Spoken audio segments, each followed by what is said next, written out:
volta para terminar a nossa conversa dessa semana. A gente está começando a conversar sobre família, a gente está lançando algumas coisas importantes, alguns temas importantes, que é o ideal de Deus, como esse ideal foi modificado, a importância das fases da vida e que nas fases da vida nós vamos vivendo essas experiências de nos reconhecer, de reconhecer o outro, de viver as relações. E pensando sobre tudo isso e para dar uma sumarizada naquilo que a gente está conversando, você assiste agora um vídeo do Ponto de Referência. Acompanhe o vídeo, daqui a pouquinho a gente volta.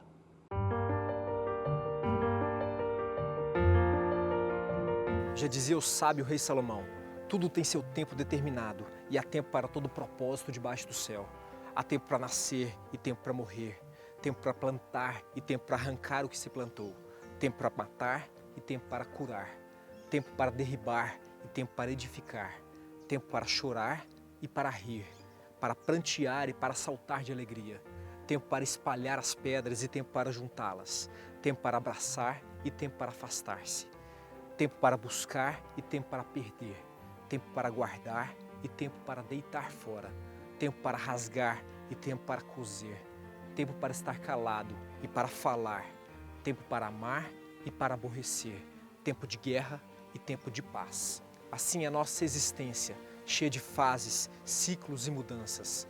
Mudanças que fizeram parte da própria criação de Deus. No princípio, a terra era sem forma e vazia, e com poder e maravilhas tudo mudou, chegando ao ponto do próprio Criador declarar que era tudo muito bom. No céu, na terra e na natureza, mesmo após o pecado, podemos ver o toque de um Deus de ordem, ritmo, organização e regularidade. Esses ciclos estão em nosso corpo e nossa vida. Entre o nascimento e até a morte, passamos por diversos ciclos, muitos deles comuns a todos, mas muitos singulares, que nos fazem únicos. Diferenças extremamente importantes, pois mostram que Deus te fez singular, único e nos ama a todos com a mesma intensidade. Por isso, todos são especiais e têm algo a oferecer a Deus e uns aos outros. Mas mesmo nossas singularidades não são estáticas. Dentro dos ciclos da vida, passamos por mudanças, algumas difíceis e dolorosas, que fazem parte desse mundo de pecado e podem ser usadas para nos trazer mais próximos de Deus e nos fazer crescer. Davi passou de pastor a soldado, de herói a inimigo perseguido, de rei a assassino. Mas apesar das mudanças, dos altos e baixos, uma coisa nunca mudou: seu coração, seu amor a Deus e sua atitude de humildade ao Senhor. Mesmo assim, suas ações tiveram repercussões e os mais próximos, principalmente a família, foram os que mais sofreram e tiveram suas vidas transformadas. Somos naturalmente maus, nasci em iniquidade e em pecado me concebeu a minha mãe, diz Davi no Salmo 51. E por isso, a maior obra de Deus é nos mudar, talvez não nossa personalidade, mas com certeza nosso caráter, coração e desejos. Essa é a experiência que devemos buscar e que todos os heróis da fé passaram. Fomos criados para nos relacionar. Influenciamos e somos influenciados a todo tempo. Mas um coração transformado, cheio do Espírito de Deus, tem o poder de ser uma influência positiva, de transformar vidas. O primeiro e mais importante lugar onde nossa influência deve ser real e mais necessária é na família. É aqui que a batalha deve ser vencida e a guerra será decidida. É aqui que nossa mudança deve ser mais sentida e nossa influência mais marcante. Porque esses são os primeiros e mais importantes que Deus te confiou. Que a paz seja convosco.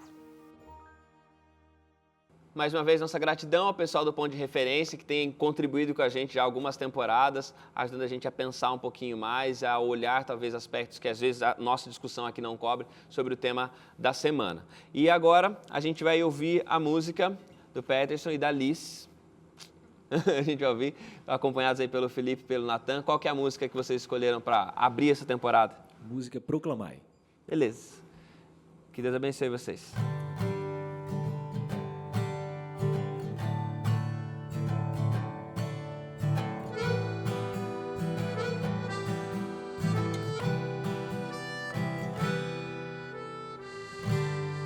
Você já recebeu o chamado de Deus, Ele chama a todos, você consegue ouvir. Aumente o som de Deus, em ti. Esvazie o teu eu e abra o teu coração. Proclamai a mensagem de Jesus e de pregue do amor de Cristo. Proclamai, viva sempre em comunhão, pois quando você buscar, Ele lhe dará a mão.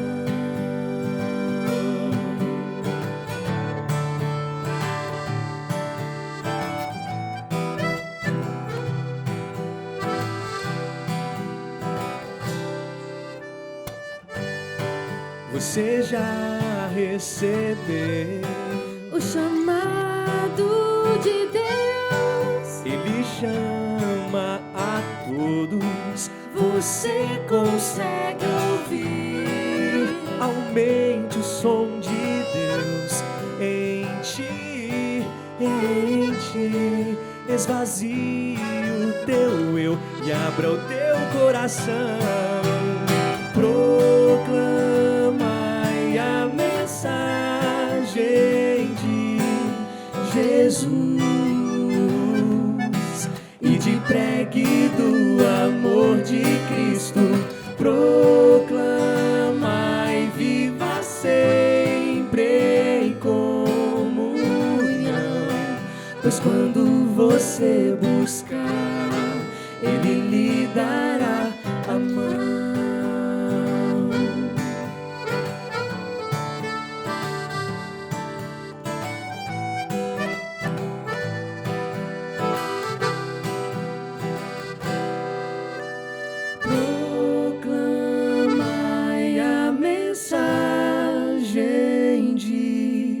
Jesus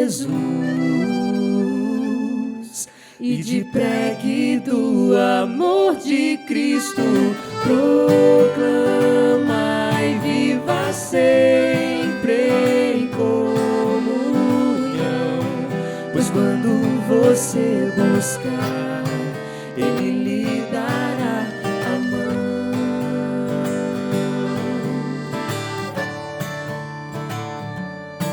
Pois quando você buscar, Pois quando você buscar, pois quando você buscar, Ele lhe dará a mão.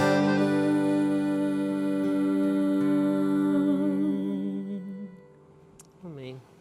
Muito bom. Muito obrigado. E eu acho, pelo menos nesses meus 2 anos e meio aqui, eu acho que é a primeira vez que a gente tem alguém tocando acordeon. Pode ser que eu esteja enganado, se alguém vier aqui tocar acordeon, eu vou pedir desculpas aqui. Mas eu acho que é a primeira vez. Obrigado, viu, Natan? Obrigado pela música. A gente vai continuar ouvindo ainda nos próximos programas. Só para a gente finalizar essa questão a gente está falando das transições, de perceber de como a gente lida com o inesperado, das adaptações. E aí, até no intervalo, o Elber tocou um assunto interessante, né? Que é essa necessidade que às vezes a gente tem de querer a experiência do outro na nossa experiência. Na verdade, eu critico o excesso de valorização do drama. Então, eu sei que eu tenho aqui uns 2 quilos a mais do que era o certo.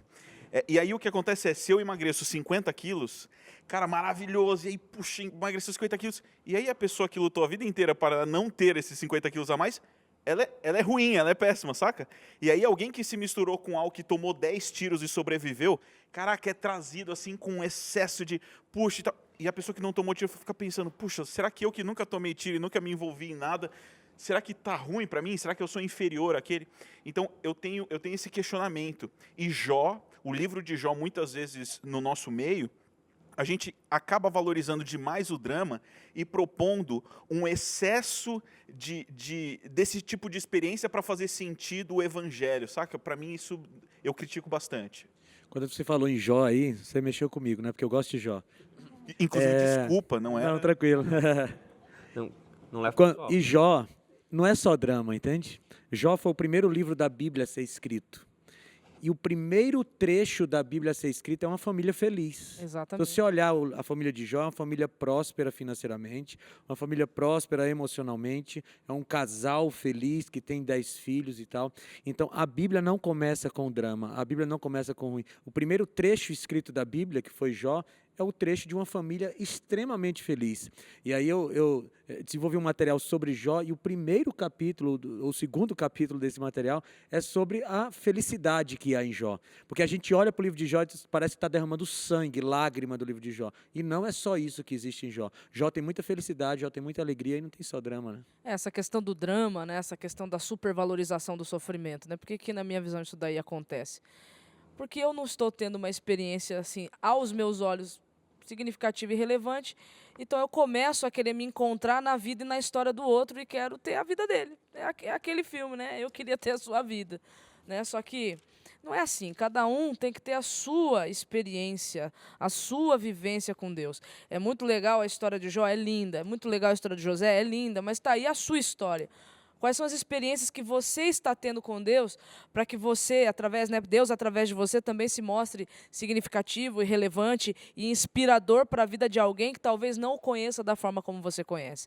Então, quando eu perco a minha identidade, quando eu perco o meu ponto de referência, que tem que ser Deus, tem que ser Cristo, e aí eu começo a querer encontrar sentido e satisfação tentando me encontrar no outro, aí é onde vão acontecer os problemas. Para mim, Mayara, eu me questiono muito sobre isso na posição de líder, sabe?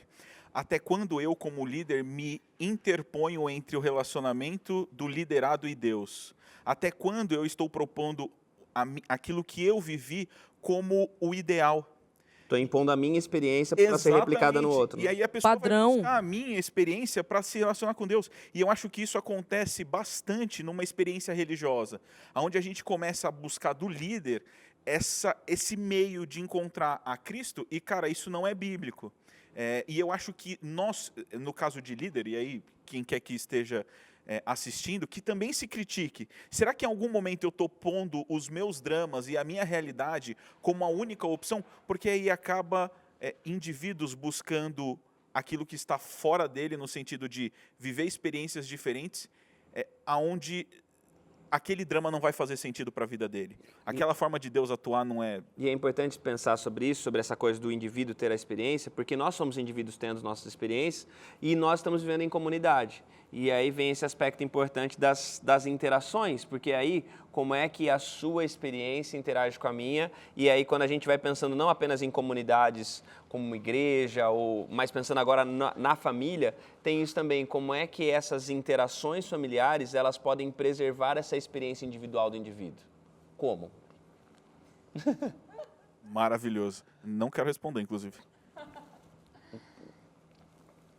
Conhecendo e aceitando e percebendo que todo mundo é diferente e que tudo bem ser diferente. E aprendendo a lidar e mudando e se dedicando o tempo todo, porque não é possível e não é fácil, mas a gente precisa sempre dar o melhor. Quero ler um texto bíblico aqui, está em Romanos, no capítulo 15, no versículo 7. Só dar um contexto aqui. Paulo, a partir do capítulo 12 ali, ele começa a explicar como vive alguém que foi salvo pela fé. Até o capítulo 11, ele fala sobre justificação pela fé, ele dá vários exemplos, ele está tentando explicar como é que a gente é salvo. Aí, a partir do capítulo 12, ele vai falar do que eu chamo aqui de cosmovisão cristã. Ele vai dizer como é que vive um salvo. Aí aqui no versículo 7 do capítulo 15, ele diz assim: portanto, aceitem-se uns aos outros da mesma forma com que Cristo os aceitou, a fim de que vocês glorifiquem a Deus. Olha que texto interessante. Quando você aceita o outro do jeito que ele é, quando você aceita o pensamento do outro diferente do seu, e aqui a gente não vai ampliar essa discussão porque a gente não tem tempo, mas quando você aceita, a palavra que a Bíblia usa aqui, aceite, você está glorificando a Deus. Então, um salvo em Cristo pela fé, a visão de mundo dele é: eu aceito o outro, aceito a visão do outro, para glorificar a Deus através dessa ação. Aí eu entendo como Deus foi brilhante ao criar o casamento. Porque quer um contexto melhor de vivência do que dentro de um casamento, para você entender na prática o que é você aceitar o outro do jeito que ele é. Porque quando as pessoas se casam, são duas pessoas diferentes que estão indo viver dentro do mesmo lugar para formar um lar, para formar uma família, e cada um vem com as suas vivências, com seus traumas, com as suas experiências, né, com os seus hábitos, com as suas manias, e agora tem que aprender a conviver dentro dessa nova cultura, dessa nova sociedade, né, que está se formando ali. E uma questão que na lição até traz o verso do suportai-vos com amor. E aí eu lembro que antes eu falava assim, não, a gente ama e se dedica vários, mas tem algumas pessoas que a gente só suporta. E aí a minha carapuça caiu quando eu descobri, fiquei chateada. Que o texto ali não Que está o texto dizendo não que tá você tem que dizendo aguentar, isso. que você tem que dar suporte. Dar suporte, É isso. exatamente. Então a família também tem esse papel de dar o suporte. E é importante a gente, ao pensar, e só para a gente finalizar aqui nosso momento, a gente pensar o seguinte, pensando você que está em casa só naquilo que a gente conversou aqui, a gente conversa sobre um Deus que cria a família, propõe a família, é uma família para viver a diversidade. O pecado entra, nos coloca meio que em conflitos por conta dessas diferenças. Além disso, a gente tem essa questão da experiência de cada um tem a sua experiência, e a gente é chamado a viver em família, a gente é chamado para dentro da família, a ser a família esse ambiente onde a gente aprende a lidar com a diversidade, a lidar com o diferente, a lidar com a experiência individual. E 1 Tessalonicenses, capítulo 3, versículo 12, tem um verso muito bonito onde Paulo tem uma oração que ele faz, que é: e o Senhor vos faça crescer e aumentar no amor uns para com os outros. Basicamente, nessa temporada, a gente vai falar sobre isso. A gente vai falar sobre a família como sendo o ambiente para exercício do amor. A família como sendo esse ambiente onde a gente pode exercitar, praticar esse amor que acolhe, praticar esse amor que dá suporte, praticar esse amor que respeita a diferença, praticar esse amor onde existe espaço para que as pessoas sejam diferentes e os indivíduos sejam construídos diferentes dos seus pais. Um amor que dá suporte e que é aquilo que une todas essas diferentes experiências. Então, nosso convite para você é que nessa temporada você esteja junto com a gente, nos acompanhe nessa caminhada e, principalmente, lembre-se disso, daquilo que a gente viu através das interações, através das relações é que nós somos transformados. E também através das relações é que as pessoas conhecem esse Deus que nos criou à imagem e semelhança dele. Que Deus te abençoe e eu espero você na semana que vem junto com a gente, junto com os nossos convidados para o nosso segundo encontro do Código Aberto.